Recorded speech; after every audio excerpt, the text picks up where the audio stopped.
A lot of people think the scariest part of the Kavanaugh hearings is that a man who sexually assaulted a woman could be elected a master of government. A lot of other people think the scariest part of the Kavanaugh hearings is that a man could have his entire name and reputation destroyed by obvious lies before an investigation even took place. They're both wrong. The scariest part of the Kavanaugh hearings is that both factions were 100% unequivocally certain of their realities before either had sufficient proof to back up their beliefs. I'm sure many of you are already thinking the FBI already proved she's a liar, citing the Rush investigation they concluded this week. If that's the case, I find it fascinating that the same people who've been distrusting the FBI for months because they've gone after Trump now take them at their word.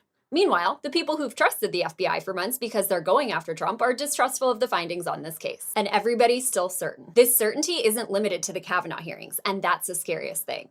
People are certain of whatever confirms their pre-existing biases, no matter the facts. Some people are certain Russia has completely hacked and infiltrated the entire electoral system and picks American leaders in spite of numerous literal fake news reports on it that have been debunked. Other people are certain Trump is fighting the deep state and swamp. President Trump is a mighty man, draining the swamp as best that he can. When he keeps appointing members to run his administration and engaging in policies that are undeniably establishment. Some are certain gun bans will stop violence when they can barely define basic terminology or interpret data, while others have no doubt that whenever a cop shoots an unarmed citizen, there must have been a good reason. Yet despite their divisions, they're all certain the exact same government that continues to show them it doesn't care about them is actually fundamentally concerned with serving their best interests and protecting their well-being. This certainty is echoed by politicians who make absolute promises they can't keep and often never intend to. The Iraq War was going to be over in a matter of months. The debt will be resolved. Special interests will get kicked out of government. It never actually happens, but politicians speak with certainty, and people unquestioningly believe them, no matter how many times these promises fail to materialize. This certainty is also apparent in people's inability to question the legitimacy of the institution they keep viciously fighting to control.